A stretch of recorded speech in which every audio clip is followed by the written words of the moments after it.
मुंबई शहरासह उपनगरामध्ये जोरदार पाऊस कोसळतोय। या पावसामुळे मध्य रेल्वे 10 ते 15 मिनिटे उशिराने धावते।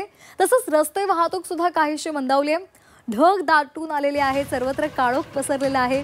मुंबईमध्ये आज मुसळधार पावसाचा इशारा दिलेला आहे आणि त्यानुसार सकाळपासूनच हा पाऊस आता बरसायला सुरुवात झाली आहे। मुंबईसह उपनगरांना पावसाचा येलो अलर्ट देण्यात आला आहे। या संदर्भातले अधिक अपडेट्स आपण घेणार आहोत आमचे प्रतिनिधी ओम देशमुख यांच्याकडून। ओम, सध्याची काय परिस्थिती आहे? सकाळपासून जोरदार पाऊस बरसत होता, ढगांचा गडगडाट होता, आत्ताचं काय दृश्य आहे? श्वेता, खरं तर काल रात्रीपासून मुंबई उपनगर असेल, MMR रिजन असेल किंवा ठाणे कोकण या भागामध्ये पावसाला सुरुवात झाली। रात्री अनेक भागांमध्ये पावसानं दमदार एंट्री घेतली, दमदार पाऊस देखील झाला। मात्र सकाळी जर आपण पाहायला गेलं तर सद्यस्थितीत तरी मोठ्या प्रमाणात कुठेही पाऊस सुरू नाही अशी माहिती मिळते। मी सध्या दादर चौपाटीवरती आहे।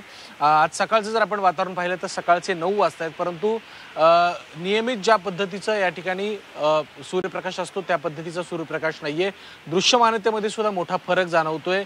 आपण आता दृश्यांमध्ये जर पाहिलं तर ज्या पद्धतीनं मेघ दाटून आलेत किंवा सकाळी मोठ्या प्रमाणात ढगांचा कडकडाट आवाज सुद्धा होत होता आणि एकंदरच जे ढगाळ वातावरण, पावसाचं वातावरण या ठिकाणी निर्माण झालंय ते निश्चितच आपल्याला दृश्यांमध्ये सुद्धा पाहायला मिळते। खऱ्या अर्थानं पुढचे 72 तास मुंबई, MMR, ठाणे, कोकण, मराठवाडा या भागांसाठी अत्यंत महत्त्वाचे आहेत।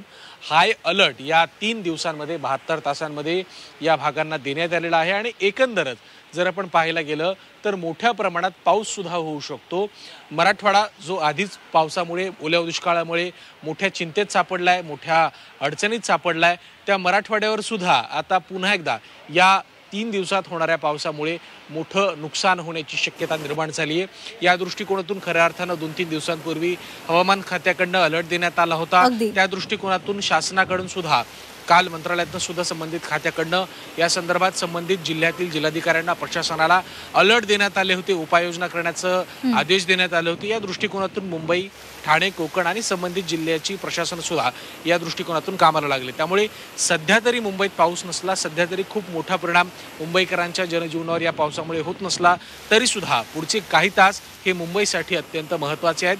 त्यामुळे पुढील काही तासांमध्ये मुंबईत पावसाचं स्वरूप कसं असते, मुंबईसह ठाणे, कोकण आणि मराठवाड्यात हे स्वरूप कसं असते यावर अनेक गोष्टी खऱ्या अर्थानं अवलंबून असणार आहेत। श्वेता, अगदी धन्यवाद ओम, दिलेल्या सविस्तर माहितीसाठी।